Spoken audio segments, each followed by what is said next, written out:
Well, welcome everyone to this episode of Stories for Healing.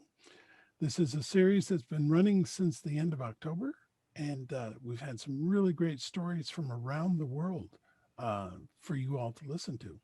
Today, I'm very pleased to be able to bring us David Thompson again for another story for us. David, please tell us a story. Okay. Hello, everyone. So glad that you're willing to listen to me again. And thank you, Jim, for giving me this opportunity. The story I'm going to tell you today is totally original. And I'm going to give you a little hint with the word Alzheimer's. So listen carefully because there is backstory. And let's see what happens. Why should I sit and sigh, pulling bracken? Why should I sit and sigh on a hillside weary?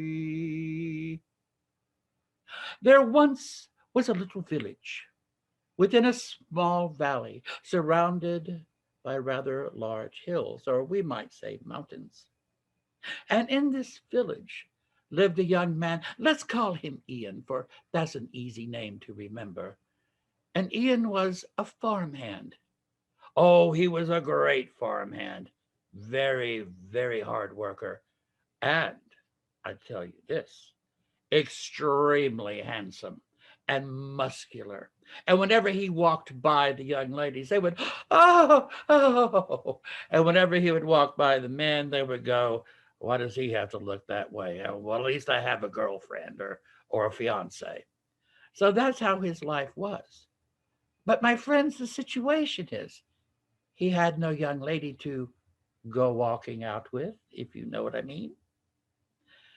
Oh, well, all the young ladies in the village had been taken by the young men, and maybe someone would come from the village around the way, which is a day or two away, but there was a lot of trade going back and forth.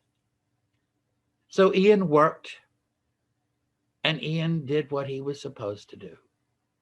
Well, it was decided by the village elders that there was going to be a great dance, a harvest festival dance, and everyone was going to be there, and everyone dressed to their best. And Ian, though he had no young lady to walk out with, he decided he was going to go also. Maybe someone would show up from that other village. So he put on his first best clothes, which is basically our third best clothes, and washed his face and combed his hair, and he went to the dance. And oh, there was dancing and feasting, and there was a lot of ale and mead. And I was so drunk I don't remember it, but I know they had a good time. But poor Ian, no one would dance with him, for there was no young lady. Ah, he gave up and he walked out of the great community hall. And he stood there in the light of the moon, and he decided to go for a walk.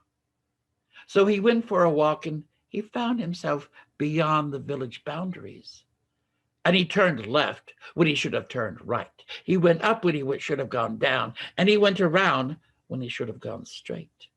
And he came upon a berm, a high hill, shall we say. And he climbed it.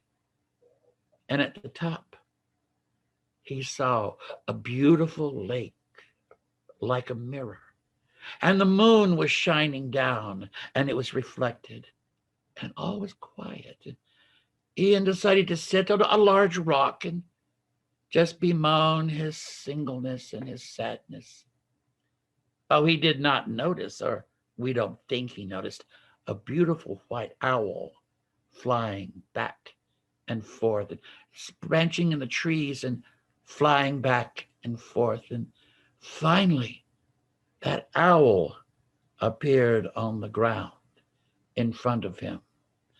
Whoosh! The most beautiful woman he had ever seen appeared. Long golden red curls down to her ankles, eyes as green as any emerald, skin as fair as milk, and you could hear her laugh, and I swear it was like the very fairy tinkle bells. And she stepped forth, and and as the gentleman that he was, he stood up and was taken aback. And he said, "Madam, if I may be so bold, what is your name?" And she looked at him and behind her mouth, and she said, "Fumak. Such a beautiful name for such a present lady. Please have a sit." And he helped her down. And they talked and they laughed and she sang. And they talked and they laughed and he sang. And it was there. It was at that moment, on that very rock, that Ian gave his heart to Fumak. And he said, "I know this is extremely bold and very spontaneous because we've just met, but madam, would you marry me?" Oh, she blushed and it was so beautiful. And she said, "Certainly." And oh, he was ecstatic, and he picked her up and swung her around, and they walked back to the village, and they went straight when they should have gone around, and they went down when they should have gone up, and they went right when they should have gone left, and they appeared in the village, and the dance was over, and all the older ladies came out, and "Who is that? Oh, do you know her?" "No, I don't know her." "Have you ever seen her?" "No, I have never seen her." And so they went up, and Ian introduced Fumak and said that she had agreed to be his wife. Well, as you know, she had to not live with him, so the ladies took her to their homes. And oh, I tell you, my friends, for my friends you are, her wedding and his wedding, it was the talk of the valley. And everyone was so pleased. And he took her back to his home. And all was very happy. And the sheep gave the best wool, and the milk from the cows was richer than ever, and the forests and the greenery and the crops grew so thick and lush, more so than they had in the past. And so the two, Ian and Fumak, were so very happy. And it came to a time when Fumak told him that she was with child, and Ian began immediately to build on to the small cottage that he lived in, and became another room. And the child was born. And all was happy, and the sheep's wool was the thickest it had ever been, and the cow's milk was as richer than it had ever been, and the crops were greener than they had ever been, and thicker and more lush. And so he kept adding on to the cottage.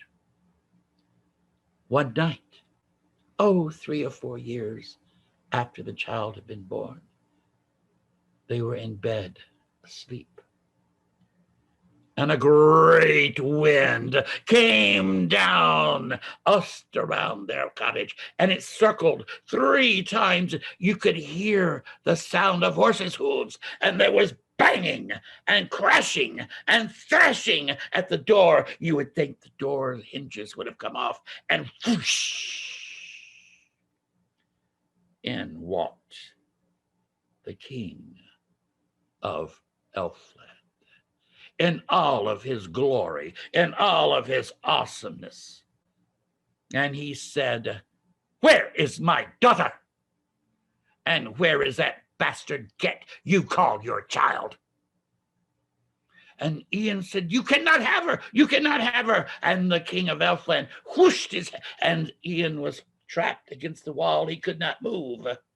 And the king grabbed his daughter and grabbed his grandson and left. And the horses' hooves began again, and the wind began again. And they went 3 times counterclockwise, and whoosh was gone. Ian from the wall. He went running down, looking and yelling, Fumach, Fumach, Fumach. No answer. So he went to the only person he knew, Granny O'Malley, who lived by herself.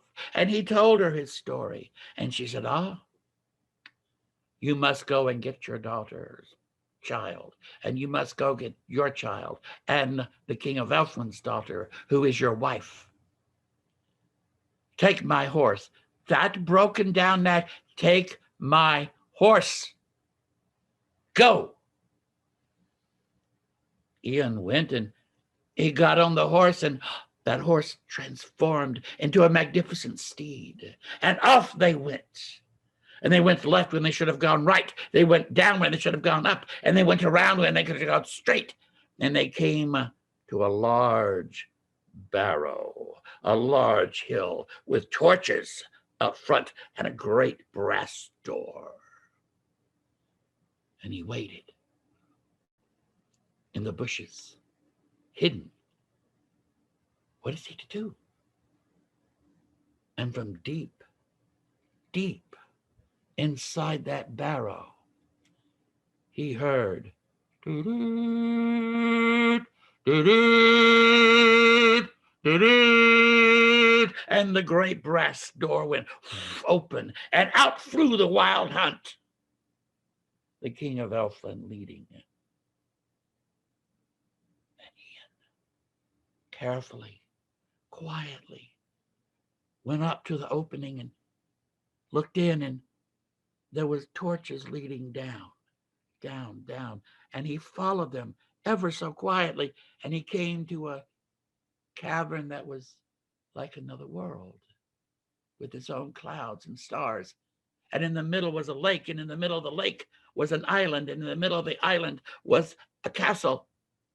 And standing on the castle doorway was Fumach and his son. He went running over, and there was such greatness and such tenderness and such painful joy at their reunion. And he said, quick, come with me now. And she says, I cannot. My father has forbidden me. But take our child. Leave now before he comes back. Go. I love you, Ian.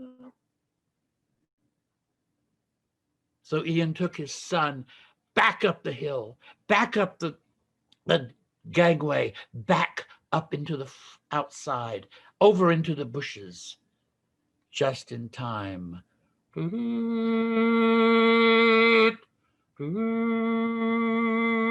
the wild hunt down in the brass doors.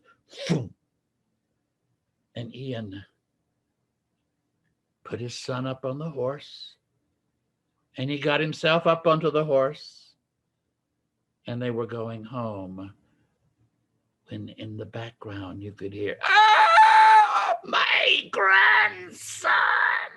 And the doors open again, and out came the King of Elfland on his great steed and chased them down through the forests, closer and closer. And his son said, Da, he's going to reach out. He's going to touch me. And that moment, a great white owl came down and started scratching at the face of the King of Elfland and knocked him off the horse. Ian and his son escaped back to the village, back to the cottage. Now, Ian never remarried. He kept adding on to the cottage. His son grew and married the sweetest young lady. Her name was Catherine. And they took care of Ian. Oh, and Ian Jr., that is, and Catherine had children. And when Ian would sit by the fire as he got older, he would often tell the story of how he went to the barrow of the king of Elfland. And the children, as they grew older, went, "Yes, Da. Yes, Granda, we understand." And they went and they talked to their mother and said, "He tells the same thing all the time, and now he's forgetting our names. I don't know what to do." And then Catherine said, "Let him be. He's in his own life. We are just guests." One night, Ian awoke and he didn't know where he was. And he knew that he had a bed, and he knew that there was a nice lady that gave him food, but he didn't remember. He put on a longer shirt and pulled up his breeches and went down the stairs and opened the door. They went out and opened the gate and walked towards the edge of the village. Catherine heard him and says, "Ah, Ian, he's gone again. Go get him. Go quick, quick before he falls and hurts himself." "Oh, yeah, yes, I will. I will." So Ian Jr. dressed as best he could and took a lantern with him and went down the stairs and out the door and through the gate. And where would he have gone this time? He had been lost so many times before. But he went to the edge of the village. He went left when he should have gone right. He went up when he should have gone down. He went around when he should have gone straight. And he came upon a berm, the very same berm. And he crawled up the top. And there, in the distance, but not too far, he saw his father sitting on a stone. "Fumar, Fumar,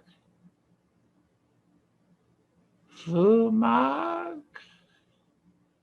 And just as Ian Jr. was going towards him to bring him home, a great white owl came and flew back and forth and landed in front of his father. And there was the most beautiful woman, long golden red hair curls, eyes as green as emeralds, skin like milk,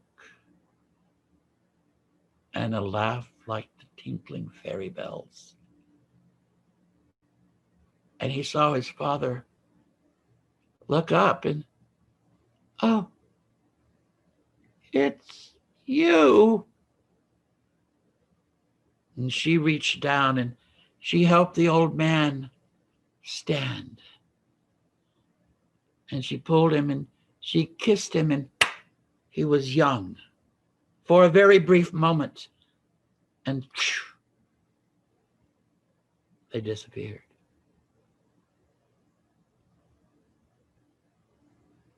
Ian Jr.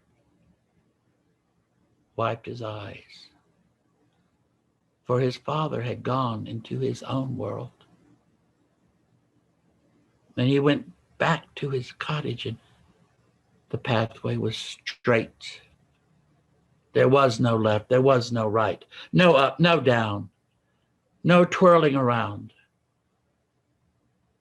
And he went through and he closed the gate. And he walked up to the door and he turned around and he looked and he said to himself, "I love you, Da. I love you." And he went inside and closed the door, went upstairs and checked on his children, who was sleeping ever so. And he went to his bed and got himself ready, took off his outside clothes and put on his nightshirt. And he got in the bed and pulled the covers up and stared at the ceiling. Catherine, sleepy, he said, well, my dear, did you find your father? You know, he forgot how to come home. Did you find him? And Ian turned to Catherine, gave her a kiss, and said, hush, my dear. I will tell you in the morning. Why should I sit and sigh, pulling bracken, pulling bracken? Why should I sit and sigh on a hillside weary? Who is that I see before me coming through the meadow? Sure 'tis the elf king's daughter.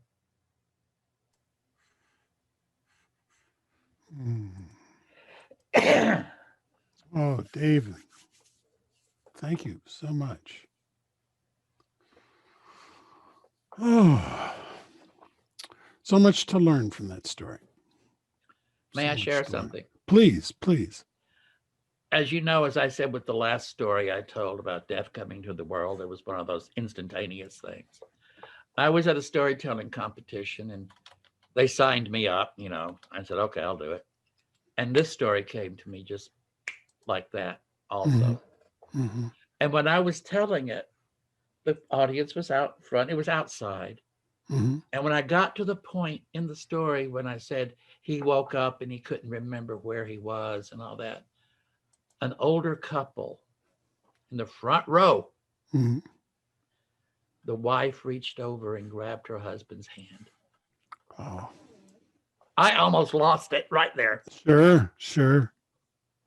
But I got through it. Yeah. Well, and I think one of the things that those of us who tell these stories learn is that they're about both our internal landscapes and the internal landscapes of the people we're telling to, as well as the big mythic landscape, and that the two are really the same thing. Yeah. There was one thing I've learned from friends who work with memory care and Alzheimer's and all that is you don't bring them into your reality. You go into their reality. Mm-hmm. You are their guest in their world. Yes. Yeah. Oh, thank you so much. Well, folks, another episode. And it's been really wonderful to be part of this amazing enterprise, to hear so many wonderful stories, so deeply powerful for all of us from so many people. I hope you'll be sure to visit both the Facebook page and the YouTube channel to catch the ones you've missed, or maybe hear the ones you've heard over and over again.